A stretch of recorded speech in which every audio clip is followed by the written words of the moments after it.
Hello viewers, welcome to my YouTube channel Bandana রান্নাঘরের পক্ষ থেকে আপনাদেরকে সবাইকে স্বাগত জানিয়ে আজকের রেসিপি মাছের তেল দিয়ে পুঁই শাক শেয়ার করছি। কি দিয়ে তৈরি করছি চলুন দেখে নেওয়া যাক।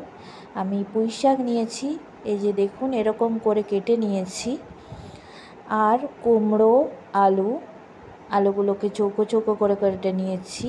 আর কুমড়োও এরকম একটু লম্বা লম্বা টাইপের কেটেছি। আর ফোড়নে লাগছে 5 ফোড়ন, শুকনো লঙ্কা। কেউ স্কিপ করবেন না, পুরো ভিডিওটা দেখতে থাকুন। হলুদ গুঁড়ো, জিরে গুঁড়ো, লঙ্কা গুঁড়ো এগুলো মশলার জন্য নিয়েছি। আর সর্ষের তেল নিয়েছি, আর নুন, চিনি লাগছে। আর মেন ইনগ্রিডিয়েন্টস মাছের তেল। এবার কড়াতে সর্ষের তেল দিয়ে দিচ্ছি, মাছের তেলটা ভেজে নেব।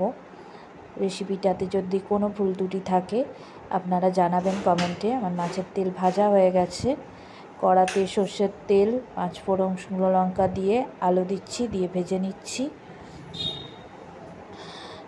এবার একে একে পুঁই শাক, কুমড়ো দিয়ে দিচ্ছি, দিয়ে ভেজে নিচ্ছি। আপনারা যারা আগের ভিডিওতে কমেন্ট করেছিলেন তাদেরকে অসংখ্য ধন্যবাদ কমেন্ট করার জন্য এবং আমার ভিডিও দেখার জন্য। আবার ভেজে নিলাম। এবার 1 চামচ নুন দিচ্ছি, নুন দিয়ে আবার ভেজে নিচ্ছি। নুনটা আপনারা পরিমাণ মতো দেবেন।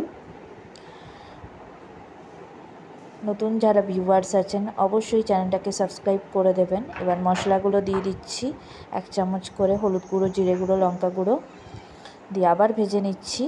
চচ্চড়ি যত ভাজবেন তত টেস্ট ভালো হবে, এটা একটা টিপস। এবার কষতে দিচ্ছি 5 মিনিট মতো। এবার কষা হয়ে গেছে। 1 বাটি জল দিচ্ছি, 1 চামচ চিনি দিচ্ছি।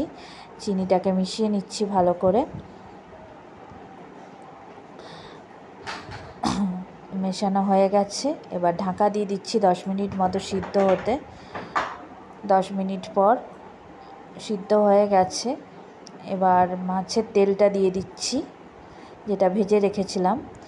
এবার মাছের তেলটা ভালো করে মিশিয়ে নিচ্ছি। আমার রেসিপিটা কেমন লাগলো ট্রাই করে জানাবেন। আমাদের মাছের তেল দিয়ে পুঁই শাক তৈরি হয়ে গেছে। ভিডিওটা ভালো লাগলে সাবস্ক্রাইব করবেন, বেল আইকন প্রেস করে। নতুন এবং পুরনো ভিউয়ার্সরা লাইক, শেয়ার, কমেন্ট অবশ্যই করবেন।